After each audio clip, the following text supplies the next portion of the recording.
That may be the greatest catch I've ever seen in my life.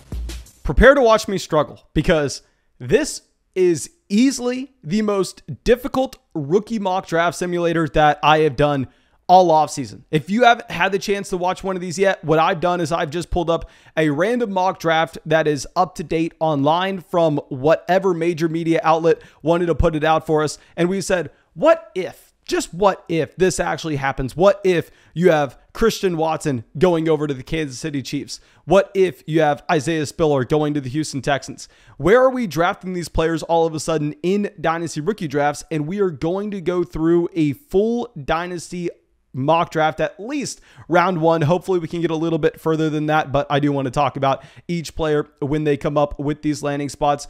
But before we get into it, go down there, drop a like on this video, subscribe to the channel if you play Dynasty Fantasy Football. Leave a comment letting me know your thoughts, because I am probably going to say some very dumb things in this video. I'm probably going to get a lot wrong here, because I was struggling to rank these guys before this video. And most importantly, if you have not had access to get our Dynasty research book yet, please make sure you do that. You can find that Dynasty research book with over 100 pages of quality information on flockfantasy.com. Or if you have not signed up for our sponsor yet, you can still take advantage of that. Go sign up for Underdog Fantasy. Use promo code FLOCK. You can get into drafts with us on Underdog Fantasy. You can go check out some player props on Underdog Fantasy. And when you make your first deposit with promo code FLOCK, you get our Dynasty research book. They'll match your deposit dollar for dollar up to 100. So it's essentially free. And on top of that, you get a month-long trial of our premium locals content. It is a no-brainer. It supports the channel. You get a ton in return, and you can have some fun with us in those drafts on the live streams. But that's it. Let's dive into it, and let's lead it off with the 101. And I will say, this ain't happening. Breece Hall falls to the Buffalo Bills with the 101 in this pick. Breece Hall falls to the Buffalo Bills, not in the first round. Of course, he'll probably be available in the first, but in the second round, the Bills were able to take him at pick 57. Now, like I said, I think that Breece Hall is an elite level prospect that has a tiny chance of making it to the end of the second round. Honestly, I think it's more likely the Buffalo Bills would take him at the end of the first if they want to go out there and fill that hole at the running back position. If Breece Hall did go to Buffalo, with his ability to stay on the field for every single down, with his, above average receiving chops, with the fact that he does have the adequate BMI to be that 3-down player, he has that elite speed, and he was dynamic at Iowa State, handling that workload that really profiled to be an Ezekiel Elliott type situation. Breece Hall clearly is the 101, not even remotely close. The question is, where are you taking him in Dynasty startup drafts? Remember when Clyde Edwards-Helaire got picked by the Kansas City Chiefs? He all of a sudden was a top 5 pick in Dynasty startup drafts before week 1 even happened. And of course, that was a massive mistake on everybody's part in the Dynasty fantasy football community.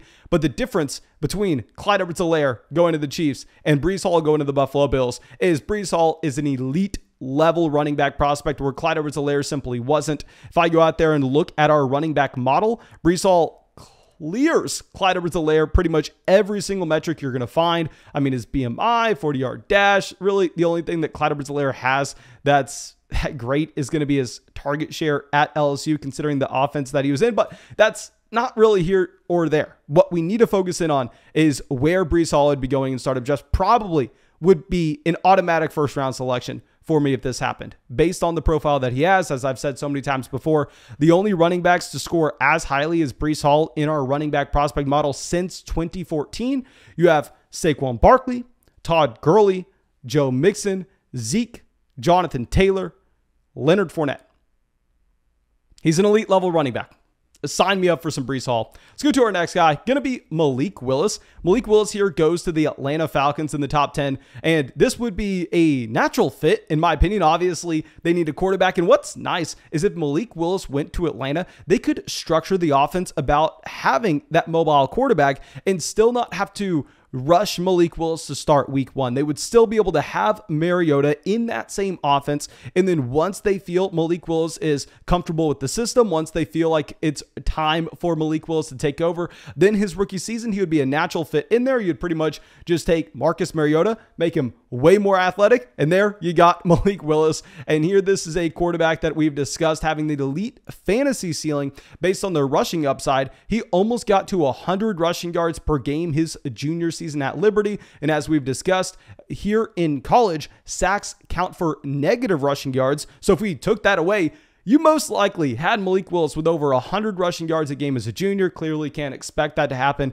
at the NFL level, but if he can hit 50, 60 rushing yards a game, we've seen what that does for Lamar Jackson. Not saying Malik Willis is Lamar Jackson, but even if he's Lamar Jackson light, he can still easily be a top 10 quarterback in fantasy. Would be a great situation with Kyle Pitts there, assuming that they're able to also go out and probably grab another wide receiver in the second round, which they did in this mock draft. Hopefully we can get to that a little bit later. But let's go to our next player. We have an elite wide receiver, formerly my wide receiver 1 in our rookie rankings. We previously had to move him down based on our new wide receiver prospect model, but he goes to the best landing spot you're going to find out of this group. You have Treylon Burks going over to the Green Bay Packers. Now, this is honestly something that can happen. Y'all know I said there was no way Breece Hall is making it to the Buffalo Bills, but you can see Treylon Burks falling to pick 22 in the NFL draft, where he would be a fantastic selection for the Green Bay Packers, as this is a team that, I mean, really has nobody to look at. It's funny, they go with another wide receiver in the first round in just 1 second, but with the departure of Davante Adams, there goes about 32% of their targets from last year. 32% of the targets just gone out of the offense.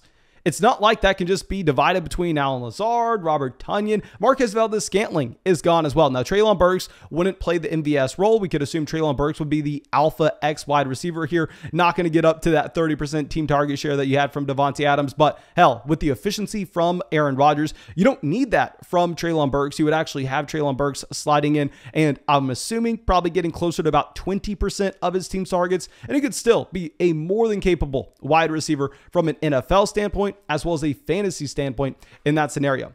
And now going over to our next player, it's going to be where the decisions get very, very difficult. First 3, easy. Now, this is where I need your opinion. Drake London finds himself in a very bad landing spot. Drake London goes to the Philadelphia Eagles at pick 15. Now, of course, the Eagles, they need a receiver. They've needed wide receiver help for years, even after adding Devonta Smith this past season. Now, the issue is, while Jalen Hurts is an elite fantasy quarterback, there are games where Jalen Hurts isn't getting to 200 passing yards. This is a quarterback that is just not going to provide a whole lot of passing volume for this offense. So these next 2 picks, they're elite wide receiver level prospects. I mean, with Drake London, this is a player that, as we've discussed, broke out at 18 years old at USC, his true freshman season there, which is so damn impressive to say the least. But if you add the context of that offense on top of that, it was unbelievable. You had Michael Pittman as a senior there, and still Drake London was able to get on the field and produce. You had Amara St. Brown there as a sophomore as well. It did not hold back Drake London, who started off the season at 17 years old, from getting on the field and producing. Then his final year at USC, he goes out there and accounts for over 45% of the receiving yards on a per game basis for this offense. I know he's massive. I know that's what a lot of casual people want to focus in on. No, the production is what matters here, and that production with context is off the charts. If we put him in our wide receiver prospect model, the only 5 wide receivers have graded out as highly as Drake London since 2014. Amari Cooper, Sammy Watkins, Jamar Chase, Justin Jefferson, and Calvin Ridley. Those are the 5 guys.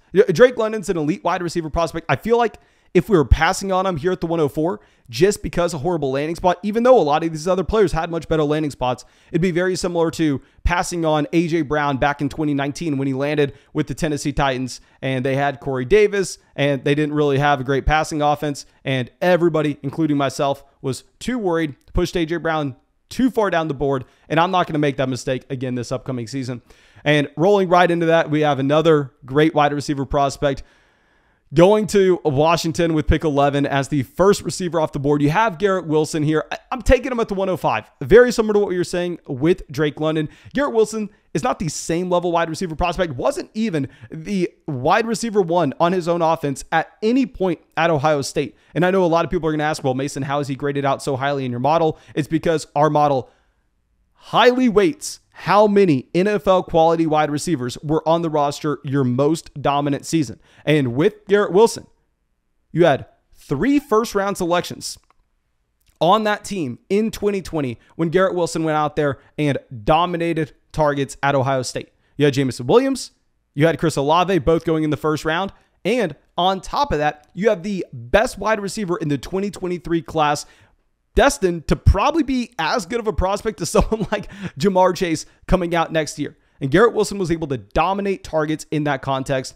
So if you look at our model, definitely he compares to a couple busts. I mean, you have guys like Corey Coleman, Jalen Reagor, which aren't that exciting, but he also compares to someone like Odell Beckham Jr., who had to compete for targets at LSU with Jarvis Landry, who also went very high in the 2014 draft. And also you have CeeDee Lamb that looks very similar to Garrett Wilson in this model at the same time.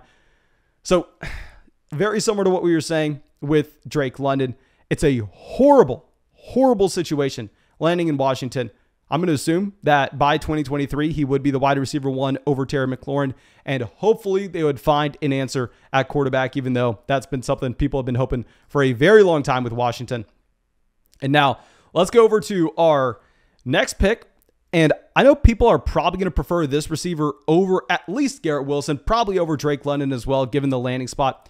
But here we're going to have Jameson Williams to the Green Bay Packers at pick 28. Now, I don't think Jameson Williams is actually going to last this far down the draft board. I mean, mainly because he has that elite level speed that NFL teams are looking for. We talk about this all the time. While speed at the wide receiver position maybe isn't something that really matters from a fantasy football perspective if you look historically with these wide receiver prospects, but to get them that draft capital, to get them pushed up the board, to get them paid, I mean, you can tell. Look, John Ross, Henry Ruggs, like you've seen these elite speed wide receivers go higher and higher in the NFL draft every single season based on how the NFL game is played today. So I'd be very surprised if Jameson Williams fell to the Green Bay Packers at pick 28, but maybe it's a possibility given the injury that he had at the very end of the season. Now, Williams would be a beautiful fit in Green Bay. The reason for this is with the departure of Marquez Valdes-Scantling, they don't have that deep threat. They don't have that speedy wide receiver that's able to draw safety attention anymore. Now, I'm not saying Jameson Williams is going to be Marquez Valdes-Scantling. If I was saying that, of course, I'd rank him way, way lower than this in our rankings. I'll just say that he is a rich man's Marquez Valdes-Scantling. He's Marquez Valdes-Scantling that hopefully can get 50% more in terms of the targets that he is seeing on a per game basis. So I would like Jameson Williams here. I'm not going to be taking him over the elite level wide receivers. And honestly, I think I could push him down a spot because we also have Kenny Pickett going as our next guy who went to the Pittsburgh Steelers at pick 20. Now with Pittsburgh, I honestly think it's a great landing spot. Now, the issue is obviously Trubisky is looking like he's probably going to start year one, but I think it would be a very similar situation to what we were speaking on with Malik Willis, where you have Marcus Mariota most likely starting at the beginning of the year, then the quarterback taking over about halfway through. I would assume that's what we get with Kenny Pickett. With Kenny Pickett, he'd be stepping into an offense that has Pat Freiermuth, Chase Claypool, most importantly, Deontay Johnson, also Najee Harris. Now, of course, there's a really bad offensive line, but this coaching staff's fantastic. This is something we've talked about for years now. I mean, there was a topic that I know every time we bring it up, everybody hates me, but it's the perfect example of when we talk about rookie quarterback evaluation. I loved Trey Lance last year, hated Justin Fields last year. There are a couple different reasons with this, but one of the big reasons is one of them went to the 49ers with Kyle Shanahan, a good offensive line, George Kittle, Deebo Samuel, Brandon Ayuk. One of them went to Chicago with Matt Nagy, Darnell Mooney, Allen Robinson. I'm going to weigh in what we have seen from these coaching staffs with our quarterback evaluation because it clearly affects them as rookies. And I think that we have seen, based on this coaching staff at Pittsburgh, never having a losing season. They're probably above average, to say the least. They are going to be above average. It's not a Matt Nagy. It's not an Urban Meyer situation from last year. Now, I will say, I haven't really heard much coming out of Pittsburgh camp saying that they really like Kenny Pickett. I don't know if a bunch of mock drafters are just having them take Kenny Pickett because it's the kid from Pitt going to Pittsburgh, so they think it's going to get clicks. I don't know, but yeah, we'll rank him here at the 107. Honestly, in a super flex format, I could easily see taking him over Jameson Williams. It probably should take him over Jameson Williams. Now, going to our next pick, very similar. Are you going talent? Or are you going landing spot? I personally chose to go talent. We're going Chris Olave, New Orleans Saints, pick 18. With Chris Olave, I mean, similar to what we were talking about with Garrett Wilson, some of the very exciting things that you were going to see is that 2020 season when there were 3 other first-round caliber wide receiver ones on that roster, and Chris Olave was the wide receiver 1 at Ohio State. Not only was he the wide receiver 1, but he also accounted for almost 40% of that team's passing offense on a per-game basis. Almost 40% with 3 wide receivers that are going to go in the first round in the NFL draft on that same roster. That's crazy. Now, I will say, Chris Olave definitely took a pretty big hit going back to school his final year, falling down to be the wide receiver 3 at Ohio State, which is why he's going to be a lot lower in our model than he would have otherwise.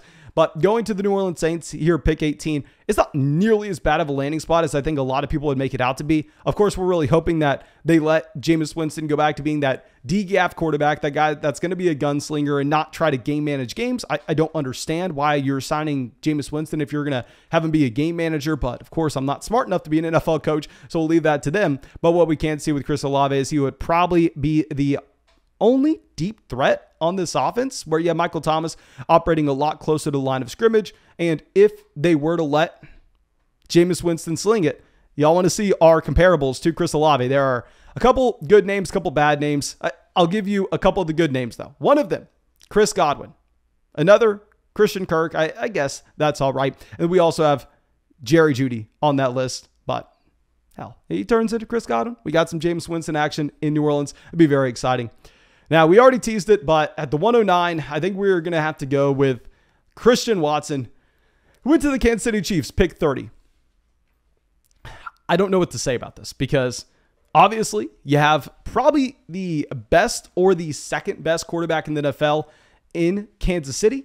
You have Tyreek Hill leaving, presumably opening up a decent amount of targets, but still you have Travis Kelce there. I mean, I know he is turning 33. Of course, that's not something that's too exciting, but at the end of the day, I mean, here with Christian Watson, he probably would be the X wide receiver on this offense because you have Marquez Valdes-Scantling. You have that field stretching option. You have Juju Smith-Schuster. That's going to be that flanker, the guy close to the line of scrimmage. They need an alpha X.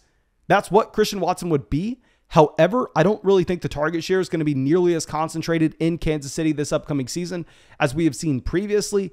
If you were looking at our model, it's not that much in love with Christian Watson, given the fact that he stayed all 4 years in school. I guess actually the model would like him a lot more here if he goes in the first round. It's interesting. It's interesting to say the least. I would be very excited to see it, and I really want to know your opinion as well. But we also have Isaiah Spiller going with pick 68 to the Houston Texans. And with Isaiah Spiller, we've already discussed it. Red flags all over his profile. I mean, a running back that I really liked at the beginning of the season. I mean, if we looked at what A&M gave us with his height and weight, what Iowa State gave us with Breece Hall's height and weight, if we looked at their projected 40-yard dash times, if we looked at their college target share, if we looked at the projected NFL draft capital, I mean, back in January, Breece Hall, Isaiah Spiller, they look like the same guy besides the production. Now, of course, since then, we've learned that Isaiah Spiller a lot smaller than we thought, a lot slower than we thought, and is going to go later in the NFL draft than we thought. Now, it's weird to see this mock draft have him go ahead of Kenneth Walker. I definitely prefer Kenneth Walker as the player, but at this point, if Isaiah Spiller goes with pick 68 at the top of the third round, we've seen running backs in that range historically get opportunity their rookie season, especially on a Houston Texans roster that has Marlon Mack. I think you could be excited about taking Isaiah Spiller at the 110 here. I prefer Kenneth Walker, but for whatever reason, I'll give a quick shout out. I don't think we're going to get to him in this video. This mock draft had Kenneth Walker going pick 102 to the Miami Dolphins. There's a 0.01% chance this happens. Kenneth Walker has a better chance of being the first running back off the board over Breece Hall than he does being a pick that goes 34 picks behind Isaiah Spiller. It's ridiculous. It is what it is, though. Obviously, Kenneth Walker would not make our first round if this was the draft capital assigned to him. It does suck, but let's move on. Pick 11, we have Matt Corral. Matt Corral here makes it to the second round to the Seattle Seahawks. We've talked about this, but historically, you get those quarterbacks falling to the second round. Very, very rarely are they getting a real shot to be a starting quarterback at the NFL level. I mean, while yes, you see those guys usually start for about 8-week stretches, they have to hit right away. Like, if you make it out of the first round historically, you have to be Dak Prescott. You have to be Russell Wilson. You have to be Tom Brady. You have to be fantastic the second that you step on the field if you want to be able to hold on to that job for the long haul. Very, very rarely are you getting that quarterback that goes in the middle of the second round that shows that he's mediocre the following season, not getting replaced. The team investment just simply isn't there. So with Matt Corral, it would be a good landing spot. He'd probably be handing the ball off a lot, but I mean, you do have DK Metcalf. You do have Tyler Lockett there. Presumably, we'll have him at the 111. And at the 112, we are going to have George Pickens, who goes to the New York Jets at pick 38.